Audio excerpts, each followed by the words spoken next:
En los días en que los jueces daban paso a los reyes, cuando Israel era una nación aún fragmentada por tribus, guerras y pecados, el cielo se abrió con una decisión que cambiaría la historia. Saúl, el primer rey del pueblo escogido, había sido ungido con esperanza, pero gobernaba con desobediencia. Su corazón se alejó de Dios, y la voz del cielo habló con severidad: me pesa haber hecho rey a Saúl. Y entonces, como tantas veces en la historia de los hombres, la mirada de Dios se posó en un lugar inesperado, en un campo tranquilo, donde un joven pastor cantaba salmos bajo la luna, sin saber que el destino del reino latía en su pecho. David era el menor de 8 hermanos. Hijo de Isaí, un hombre anciano de la tribu de Judá, vivía en Belén, entre colinas y ovejas. Sus manos aún olían a lana, no a acero.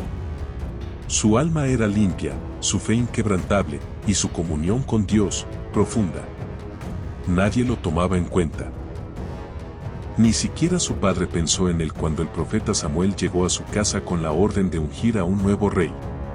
Todos los hijos desfilaban frente al anciano profeta, altos, fuertes, varoniles, pero Dios los rechazaba uno por uno. Y cuando Samuel, desconcertado, preguntó si quedaba otro, Isaí dijo casi con desgano: aún queda el menor, pero está cuidando las ovejas. Era como decir: no esperes nada de él. Pero Dios no ve como ve el hombre. Mientras los humanos se fijan en lo exterior, Dios escudriña el alma. Y cuando David se presentó, rubio, de ojos brillantes y rostro resplandeciente, el Señor dijo: este es. Samuel tomó el cuerno de aceite y lo ungió, y el Espíritu del Señor vino sobre David con poder. Fue ungido rey, pero aún nadie lo sabía. Ungido en secreto, vuelto a los campos, y con un futuro profetizado, pero aún no cumplido. Así comienza el viaje del que sería el rey más importante de Israel. Pero mientras David era llenado del Espíritu Santo, Saúl era poseído por un espíritu maligno. El rey se tornó inestable, violento, preso de ataques de furia y oscuridad. Los siervos buscaron a alguien que supiera tocar el arpa para calmarlo. ¿Y quién fue sugerido? David. El mismo muchacho ungido por Dios terminó entrando en el palacio como simple músico. El ungido del cielo ahora tocaba para el rechazado del trono. Ironía divina, ¿no? Y cada vez que David tocaba el arpa, el alma atormentada de Saúl encontraba alivio. El rey lo amó, lo hizo su escudero, lo mantuvo cerca. Pero el cielo tenía otros planes. En esos días, Israel fue retado por un enemigo temible, Goliat, un gigante filisteo de casi 3 metros, cubierto de bronce, armado hasta los dientes, con una voz que estremecía el alma. Durante 40 días, mañana y tarde, este monstruo se burlaba del ejército de Dios y desafiaba a cualquiera a enfrentarlo en combate singular. Nadie se atrevía. Ni Saúl, ni sus capitanes, ni sus hombres. El miedo paralizaba a todos. Hasta que llegó David, con pan y quesos para sus hermanos. Un pastor. Un niño para los estándares de guerra. Pero cuando escuchó las blasfemias del gigante, su espíritu ardió. ¿Quién es este incircunciso que desafía a los escuadrones del Dios viviente?, preguntó indignado. Y aunque sus hermanos lo trataron de arrogante y atrevido, él sabía que ese momento no era casualidad. Era el destino. Fue llevado ante Saúl, quien dudaba de él. Claro, David le relató cómo había matado osos y leones con sus manos para proteger las ovejas. Así haré con este filisteo, dijo. Saúl le ofreció su armadura, pero David la rechazó. No necesitaba metales ni ornamentos. Su confianza estaba en Dios. Tomó su cayado, 5 piedras lisas y su honda, y salió al campo de batalla. Lo que sucedió después es una de las escenas más poderosas de la historia bíblica. David caminó hacia Goliat, y el gigante lo despreció. «¿Soy yo un perro para que vengas a mí con palos?», le gritó. «Te voy a dar en comida a las aves». Pero David, sin temblar, le respondió: «Tú vienes a mí con espada, lanza y jabalina, pero yo vengo a ti en el nombre del Señor de los ejércitos, a quien tú has desafiado». La piedra salió volando como si la guiara la misma mano de Dios. Golpeó la frente de Goliat, y el gigante cayó. Un estruendo sacudió la tierra. David corrió, tomó la espada de Goliat y lo decapitó. El enemigo fue vencido. La fe triunfó sobre la fuerza. El pastor venció al guerrero. Y todo Israel presenció el nacimiento de su verdadero rey. Desde aquel día, David ya no fue un desconocido. Las mujeres cantaban, Saúl mató a sus miles, y David a sus 10,000. Y aquel canto, que exaltaba al joven héroe, fue como una daga en el corazón de Saúl.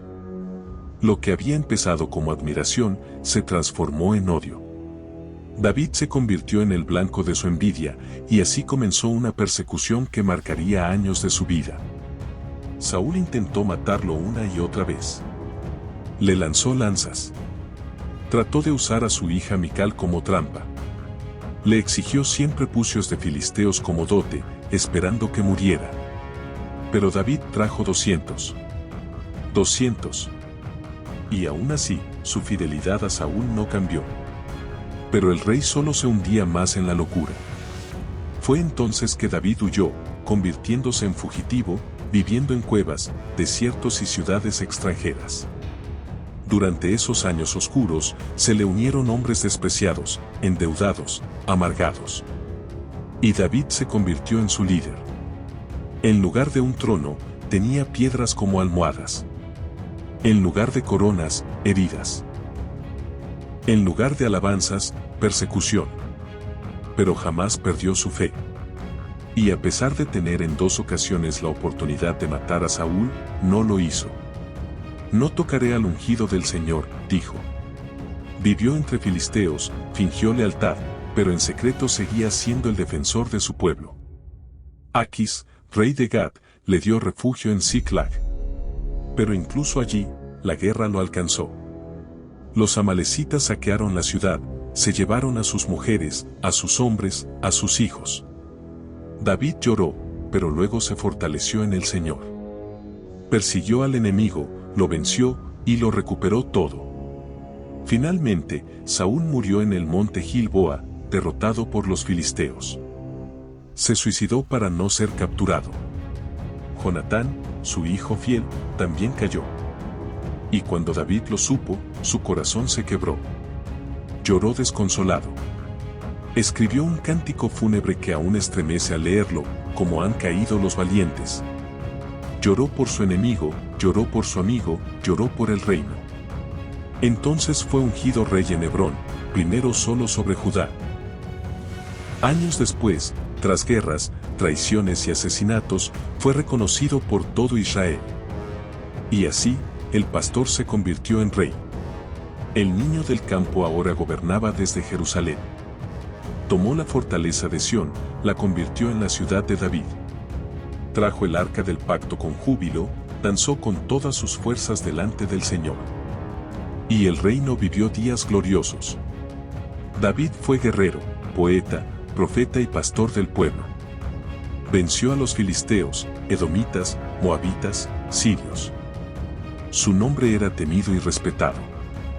Dios hizo con él un pacto eterno, de tu descendencia nacerá el Salvador. Y así, su linaje se convertiría en el canal del Mesías. Pero su historia aún no ha terminado. El trono era suyo. Jerusalén estaba bajo su control. El arca del pacto reposaba en la ciudad santa, y los enemigos temblaban al escuchar su nombre. El pastor de Belén se había convertido en un rey invencible. Pero cuando los enemigos fueron derrotados y las batallas se calmaron, surgió un enemigo mucho más peligroso dentro de su propio corazón. Era primavera, el tiempo en que los reyes salen a la guerra. Pero David, esta vez, no fue.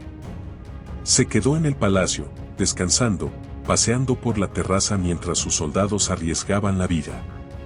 Fue allí, en un momento de ocio, donde ocurrió lo impensado. Desde su azotea, vio a una mujer hermosa bañándose. Su nombre, Betsabé, esposa de Urías elitita, uno de los soldados más fieles de David. Y David la deseó. Ordenó que la trajeran. Se acostó con ella. Fue un momento de pasión, de abuso del poder, de ceguera moral. Días después, Betsabé le envió un mensaje que sacudió su conciencia: estoy embarazada. Entonces, el rey, el hombre conforme al corazón de Dios, decidió encubrir su pecado con otro pecado, y luego con otro más oscuro. Mandó llamar a Urías del campo de batalla, con la esperanza de que durmiera con su esposa y creyera que el hijo era suyo. Pero Urías se negó. Dijo que no podía disfrutar de su hogar mientras el ejército vivía en tiendas de campaña. David, frustrado, lo emborrachó al día siguiente. Pero Urías seguía siendo más justo borracho que David sobrio. Y entonces, David hizo lo impensable, escribió una carta, se la entregó al mismo Urías, y lo envió de regreso al frente.